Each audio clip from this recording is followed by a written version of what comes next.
Uh, Next topic is of single phase electrodynamometer type power factor meter.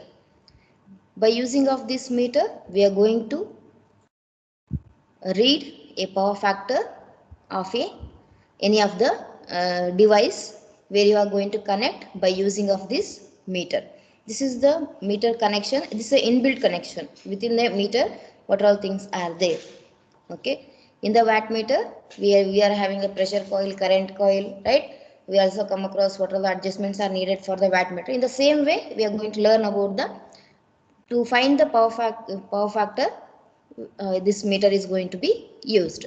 If I go with the construction way, here just you observe this diagram. In this, what all things are there? Here two fixed coils, that is F1 and F2 are there.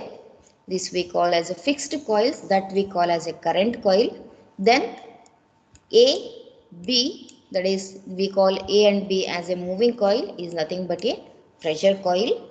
Next, a scale is there. Here the scale is there.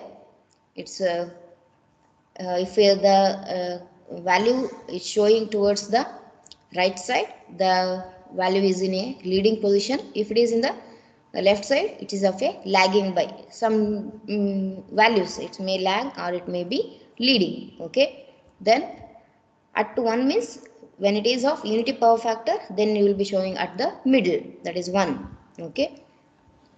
Then for the fixed coils, both the fixed coils are connected in series. Yes, it is in series. These two are in series connection. Then for the moving coil A, for the moving coil A, a resistance is connected, that is R.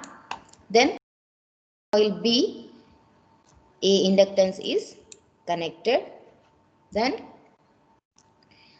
the moving coils A and B is connected in such a way that this both connection is making perpendicular to each other, means the angle between A and B moving coils is of 90 degree, and a pointer is connected. This pointer will show the deflection based on the how much the degree our moving coils is rotating. The whole moving coil, it will deflect. Based on the deflection, it may show at lagging angle power factor or else at the leading power factor. The whole construction of the moving coil, this moving coil, it will be moving towards left side or else right side or else towards the left side based on the supply where you are going to connect, and also based on the load, how much the load it is going to be connected, and for which load you are going to find the power factor. This is all about the construction. We will go with the one by one points. What all the things are there in our power factor meter. Okay, the first is of F1 and F2. This F1 and F2, what I told, two fixed coils which are connected in series. Then AB, two moving coils rigidly connected to each other and their axes are at 90 degree. This what I already explained. Next, F1 F2 carries the main current. F1 and F2 carries the main supply current. Then magnetic field produced by the fixed coil is proportional to the main current. Means the magnetic field produced by the F1 and F2 is directly proportional to the supply. Then A and B are identical and these are connected in parallel across the supply voltage, and hence it is going to be called as pressure coil. In the circuit diagram only it is there. They are telling the moving coil is of a pressure coil. Why it is going to be taken as pressure coil means it is parallel, means the connection of moving coil is here and supply is here. The connection is in terms of a parallel. For that reason, we are calling the moving coils as pressure coils. Then coil A has non-inductive resistance R in series with it, while coil B has an inductance L in series with it. That's what I told for moving coil A and non-inductive resistance R is there, and for B, A inductance L is connected in a series fashion for both. Then R and L values are adjust. R and L values are going to be adjust such that in which way it's going to be connecting. Coils A and B carry equal currents at normal frequency. R is equals to omega L. We have to choose the value for resistance and also for the inductance so that the coils A and B should carry the same current with the frequency of R is equals to omega L.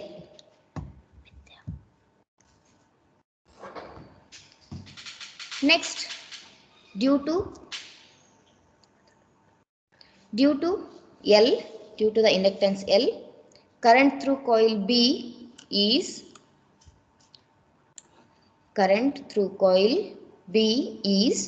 frequency dependent, because L is going to be taken as 2 pi FLS based on that, because inductance is depends on the frequency, while current through coil A is frequency independent. Therefore, these are all the things. Next, the last one is of controlling torque is absent. Means the torque what's going to be produced. We are not going to use any controlling torque for this construction. Okay. Next, working of meter. In this working of meter, how it is going to be working. Okay. First point, assume that we are just taking an assumption that the current through the coil B, here we taken, that is current through the coil B lags the voltage exactly by 90 degree. This A, it is going to be lagging by 90 degree, and also assume that the field produced by the fixed coils is uniform and in the direction of XX. This is a field direction due to the fixed coils. Here it is shown the lines what it's going for. It is of a fixed direction due to the fixed coils, and our moving coil B is lags by the 90 degree. So this is what the first we are assuming that. Okay. Then due to the interaction between fields produced by the currents through various coils, both the coils A and B experience a torque due to the field. Because of F1 and F2, a field is going to be due to the F1 and F2, a field is going to be generated. I am showing like this. A field is going to be generated. This field is going to induce a magnetic field here. Due to the magnetic field, our moving coils A and B, it will start deflecting. Due to the deflection, our pointer also starts deflecting. That's what the point here. Then the windings are arranged in such a manner that the torques experienced by the coil A and B are opposite to each other. Opposite to each other means if it is turning like this side, the coil B is turning opposite to that. It is coming here, but B is coming this side. That's what opposite direction the coils are moving. The pointer attains at equilibrium position when these two torques are equal. Means when both the torques are at equal, then it is going to take the equilibrium position. Means one side it will be attaining there only. Then the torque on each coil, for a given coil current will be maximum. It will be maximum when it is going to be when the coil is parallel to the field. When coil is parallel to the field produced by F1, F2. When it is field parallel to the field F1 and F2 in the direction of XX. Based on this, we are say small derivation, that is let pi is the power factor angle and theta is the angle of deflection. Then theta is measured from the vertical axis. Theta is measured from the vertical axis based on this diagram you observe in the equilibrium position, similar to the dynamometer type wattmeter. Then torque on a coil A is given by, we already come across the torque derivation based on, I am taking direct equation here, that is TA is equals to K VI cos pi into cos 90 minus theta, where K is the constant.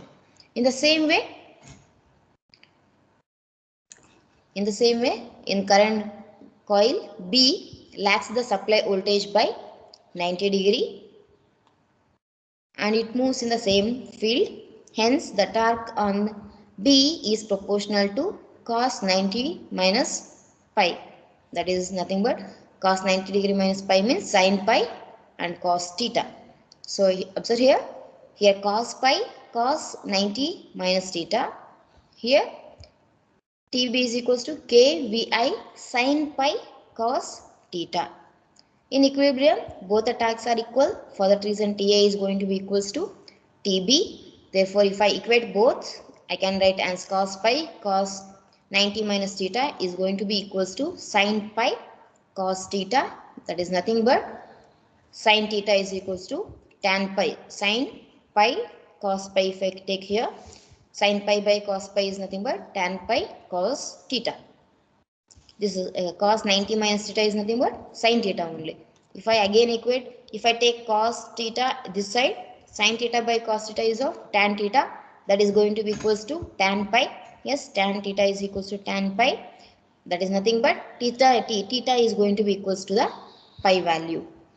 It means how much the degree, how much the angle of the deflection it's going to occur, how much the angle of the deflection it's going to occur from the moving coil A and B, that much is our power factor. That is power factor angle pi. Therefore, the operation of the instrument is dependent on the specific supply frequency, how much you are going to apply. Then, if the frequency is different or it contains harmonics, then inductance of the choke coil changes. Harmonics if it is there means inductance of the choke coil is going to be differing, due to which there will be a serious error in the instrument reading. This is the one drawback when we are going to use this meter, that is because our inductance is there. Due to the inductance there may be errors are going to occur, those we call as harmonics. We have to avoid that harmonics. Okay, in the construction there may some adjustment, you can go further. Okay, this is about the single phase electrodynamometer type power factor meter. This question is very important, it will be asking for 8 marks or else 6 marks question. Is a Western frequency meter. This Western frequency meter, here we are going to measure the frequency. Okay, like your voltmeter, ammeters, we come across with watt meters, energy meters also we come across, where we are going to measure respective of the parameters like voltage, current, frequency means your watt meter means power, right? Like that energy meter means finding of the energy. In the same way, to find the frequency of a meter, we are going frequency of any of the device, we can go into use of a frequency meter. The person, he gave the name, he achieved this. For that reason they given the name as Western frequency meter. In this Western frequency meter, it is of a moving iron type instrument. Okay, then it works on the changes in the current distribution between two parallel circuit, the current where it is going to divide in the parallel circuits, and one of which is inductive and another one is of a non-inductive. Non-inductive means it may have resistance value. When the frequency is changes, based on the frequency change, we can measure the frequency. In this, the impedance of the inductive circuit changes with a change in the frequency, because the inductance XL is going to depend on 2 pi f L, right? It is interdependent. If f changes, our impedance is also going to be changing. It consists of two fixed coils. This is our construction, two fixed coils, that is A and B. Here two fixed coils taken as A1, A2, B1, B2. Two fixed coils each divided into two parts, that is A1, A2 and B1, B2. The axes of the two coils are mutually perpendicular to each other. Observe here, A1, A2, B1, B2. All four are mutually perpendicular to each other. Then at the center of the axis, a soft iron needle is pivoted, which is thin and long. This is our pointer. It's a connected soft iron needle. Here it is connected, which is thin and long. The needle carries a pointer and the damping vanes. This is carrying the pointer. Then there is no controlling controlling torque. Here also we are not going to use of any controlling device, so that we can control the torque of this pointer. Okay. Next, this is about the construction. Next point is coil A is connected in series with the inductor LA across a non-inductive resistance RA. Coil A, observe here, coil A is connected with the inductance LA. For A, LA is connected. Then across a non-inductive resistance. This is LA, it is connected to the RA. In the same way, for coil B, this is our coil B, it is connected with the non-inductive resistance RB, and for this in series with the inductance, that is LB, is connected. Resistance RB is connected in series with the LB. That's what your next point. Next, the resistance RA and LB are in series with another inductor L, and the combination is across the supply voltage. This RA, LB is connected. One more inductance, that is L. This all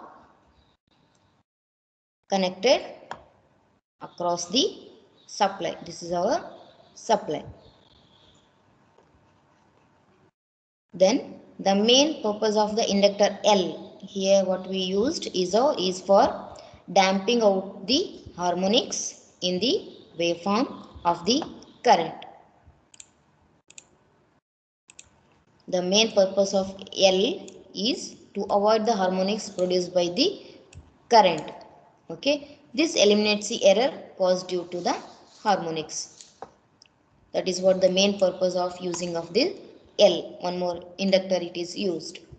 When meter is connected across the supply, both the coils carries the current, and the two magnetic fields produced by the two currents are at right angles to each other.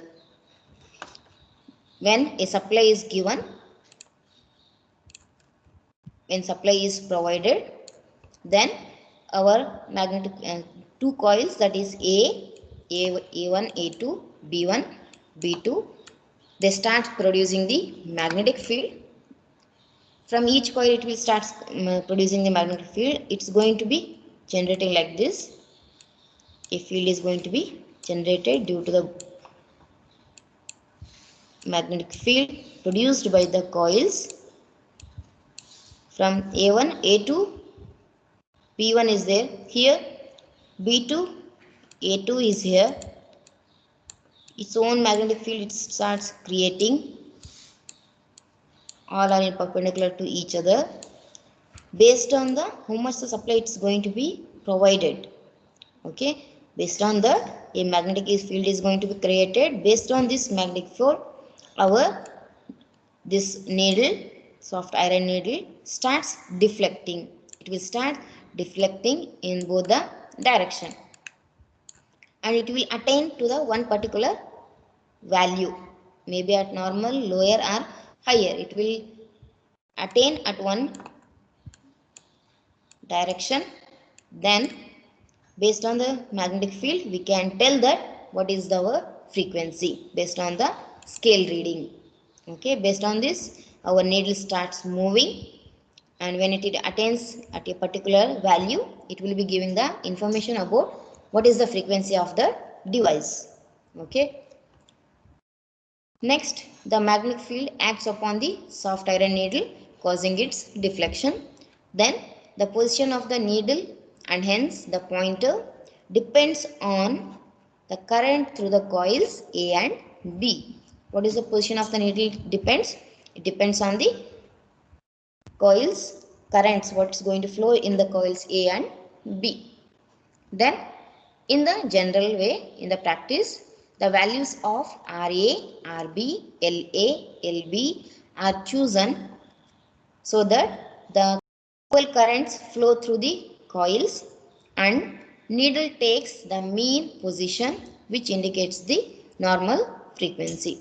It depends. Okay, this is about the Western frequency meter. For today's class only we go with only two topics. Next we will go with the next topic.